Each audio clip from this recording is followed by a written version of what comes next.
मैं कौन हूँ।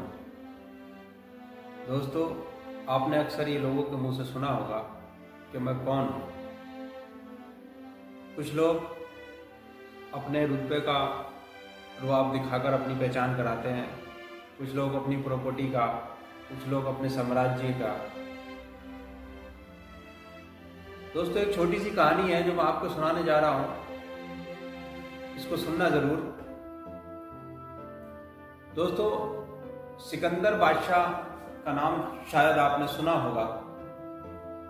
सिकंदर बादशाह एक बार किसी रास्ते से गुजर रहा था तो उसकी मुलाकात एक बुजुर्ग से होती है जो एक फकीर बाबा होते हैं।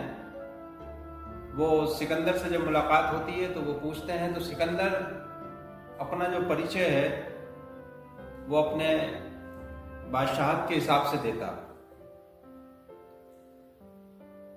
तो दोस्तों, फकीर बाबा ने सिकंदर से एक सवाल किया।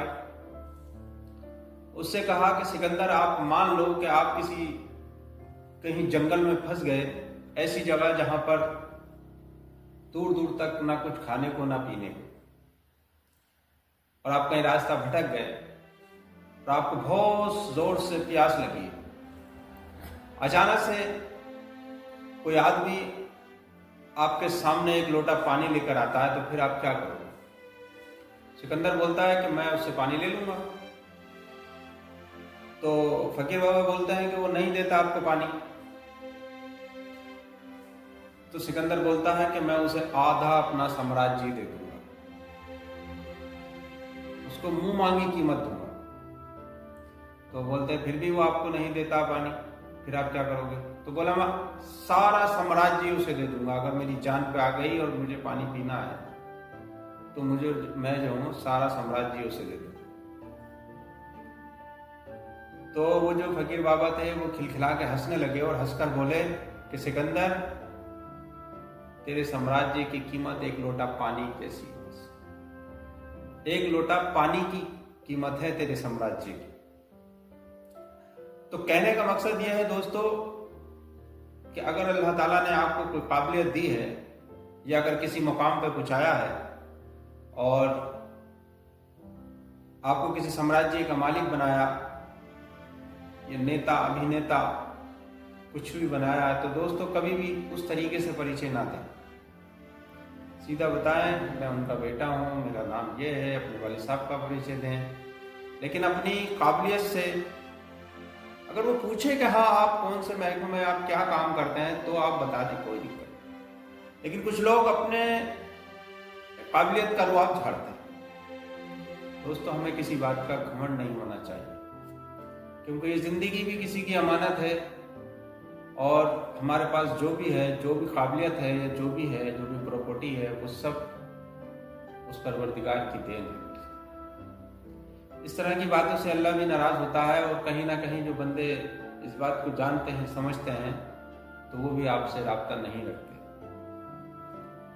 तो दोस्तों, अभी पीछे आपने देखा होगा एक ऐसी बीमारी आई जिससे सारी दुनिया परेशान थी और लोग तरस रहे थे ऑक्सीजन के लिए, इंजेक्शनों के लिए, दवाइयों के लिए। कोरोना काल जब आया तो बहुत सारे ऐसे वाकया हमारे सामने आए कि जिसमें लोगों की प्रॉपर्टी बिक गई, फिर भी वो जान नहीं बच पाई। उस टाइम एक कहानी और सामने आई थी, पेपर में थी वो कहानी। उसमें करोड़ों रुपए की संपत्ति एक साहब ने अपनी बेच दी। उनके परिवार वालों ने कर्ज उधार भी लिया रिश्तेदारों से, सरकार ने भी उनकी मदद की। लगभग 17-18 करोड़ रुपए लगाने के बाद बड़ी मुश्किल से वो 3 महीने तक उनकी सांसें चलती रही और उसके बाद भी वो बच नहीं पाए और इस दुनिया से रुखसत हो गए। तो दोस्तों, हमें किसी चीज का घमंड नहीं करना चाहिए, हमेशा सबसे झुक के मिलना चाहिए, प्यार और अखलाक से रहना चाहिए। अगर दुनिया में कुछ रहेगा आपके बाद, तो आपके अखलाक, आपका प्यार, आपके विचार, आपका किरदार, बाकी